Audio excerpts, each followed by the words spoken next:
What's up YouTube? Dougie Chong here. Welcome to today's episode, which is going to be part 3 of my renovation series.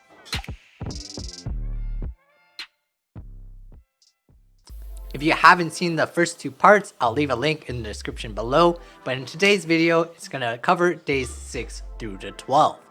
We'll start with showing one of the hardest places to scrape. This was the stairs up to the 3rd floor, and to really scrape it, we had to put a fairly tall ladder up a narrow staircase. Honestly, no one is probably going to notice this part. It definitely was not worth the time to scrape, plaster, and then repaint, but we just did it for completeness. That was pretty much day 6 along with some more plastering. Day 7 was a lot of plastering. I'll show a time lapse here. It almost looks like we're not doing anything, but the plaster really smooths out the ceiling.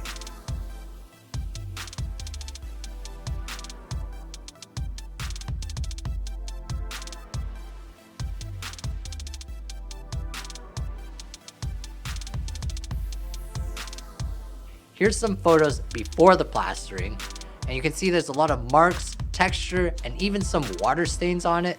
And by the end of the day, we had it all plastered. Moving on to day 8, I mentioned in previous videos how the hallway stairway was going to be an absolute nightmare. I think this picture accurately sums up how much of a nightmare this flooring was to remove. Most laminate and vinyl planks are not glued down, and they're designed to expand and contract, floating above either the subfloor or a previous floor underneath it.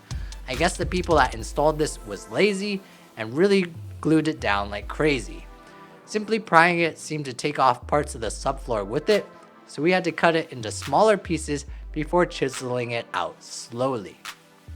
Here's a picture of one of the bedrooms plastered. It looks pretty rough. I think we plastered one more time, and after sanding and painting, it looks pretty smooth after. Here I'll show a little before and after. The photos don't do it justice, but the plastering really helps. Day 9 was just a lot of sanding. Did not really feel like taking a lot of photos. There's a lot of dust in the air, but basically whenever you do plastering, some people can say they're so good at plastering smoothly that they don't have to sand, but there's going to be a lot of sanding after plastering just to make it smooth. Alright, on to days 10 and 11. I didn't remember it actually looking this nice, but this time lapse of me sanding shows it already looked pretty good and flat without any paint. Here's a before, and here's an after shot. I think this was a major milestone and the start of doing something constructive instead of just scraping, removing, and demolitioning. Overall, the ceiling comes out pretty flat. Some heavily water-stained spots needed to be covered over with stain blocker. This is because both plaster and paint are water-based unless you are using oil-based paints, and so even if you plaster and paint over the stains, they will still bleed through over time. This is why you need to seal them first. Alright, now on to day 12. I'll start with a video showing me using a circular sander to really get off the last bits of glue from the hallway.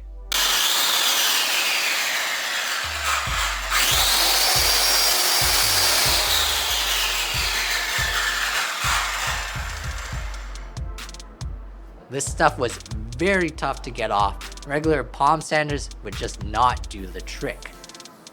Always remember to use proper ear and eye protection when using power tools.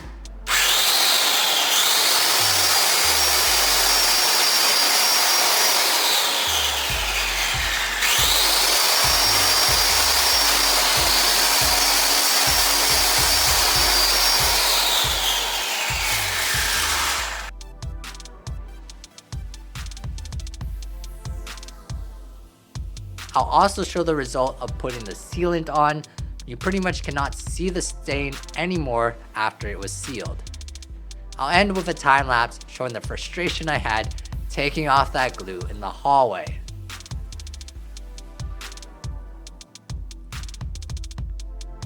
That's it for this video, guys. Thanks a lot for watching. If this video helped you at all, leave a like and don't forget to subscribe if you have not already. I'm really slow at putting these videos out, but in real time, the renovation is nearly complete.